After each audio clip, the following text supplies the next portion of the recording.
up in the sky. It's a bird, it's a plane, it's a drone.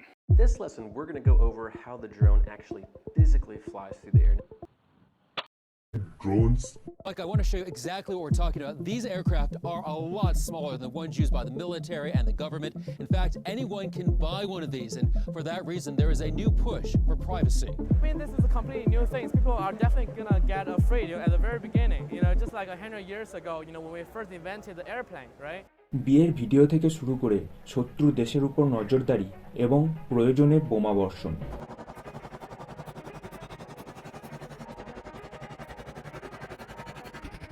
এই সমস্ত ক্ষেত্রেই বর্তমানে drone একটি গুরুত্বপূর্ণ ভূমিকা পালন করে থাকে। বর্তমানের ইউক্রেন রাশিয়া ওয়ার এর একটি সবথেকে বড় example.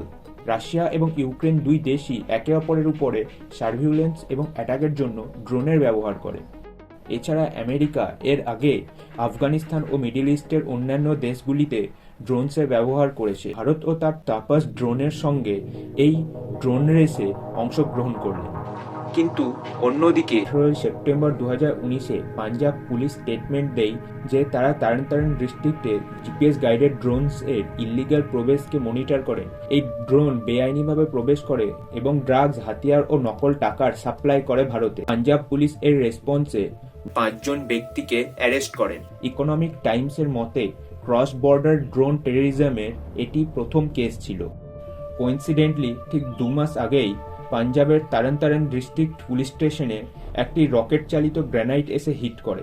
The Sarhali police station in Taran rocketed this border district of Punjab at around 11:30 p.m. এই অ্যাটাকে কারোর খুব একটা ক্ষতি না হলেও পাঞ্জাব পুলিশ স্টেশনে এরকম অ্যাটাকের ঘটনা দ্বিতীয়বার দেখা যায়। After an exactly similar RPG attack on Punjab Police headquarters in May.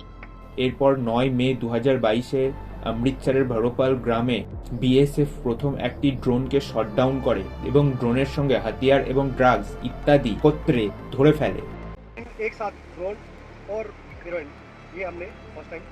সাল 2020-তে বিএসএফ যেখানে এমন 79টি ক্রস বর্ডার ড্রোন টেরোরিজম অ্যাক্টকে উইটনেস করেন, সেই নাম্বার শুধুমাত্র 2022 সালে বেড়ে হয়েছে 266। জম্মু কাশ্মীর ও পাঞ্জাবের রিসেন্ট বিভিন্ন টেরর অ্যাক্টিভিটির পিছনে পাকিস্তানের ইনভলভমেন্ট ও এই ক্রস বর্ডার ড্রোন টেরোরিজমকে কারণ বলে মনে করা হয়। ভারত এর রেসপন্সে একদিকে যেমন চিলদের ট্রেনিং দেয় ড্রোনসকে অ্যাটাক করার জন্য, আবার অন্যদিকে এর অ্যাগেনস্টে অ্যান্টি ড্রোন ওয়েপন্সের সাকসেসফুল টেস্ট কন্ডাক্ট করে ভারত। বর্তমানে বিভিন্ন দেশ এই ড্রোনস টেকনোলজিকে আরও উন্নত করার জন্য অনেক ইনভেস্টমেন্ট করছেন এর পিছনে। ড্রোনস এর অ্যালগরিথমকে আরও অনেক বেশি অটোমেটেড করা হচ্ছে যাতে ড্রোনস এর অপারেটর বা চালকের উপরে যুদ্ধ অবস্থায় প্রেশার কম থাকে। 1962 সালে কিউবায় সোভিয়েত সাবমেরিনের নেভাল অফিসার ভাসিলি আর্কাহিপোভ এর নিউক্লিয়ার মিসাইল লঞ্চ না করার ডিসিশন পুরো পৃথিবীকে তৃতীয় বিশ্বযুদ্ধের হাত থেকে বাঁচায়।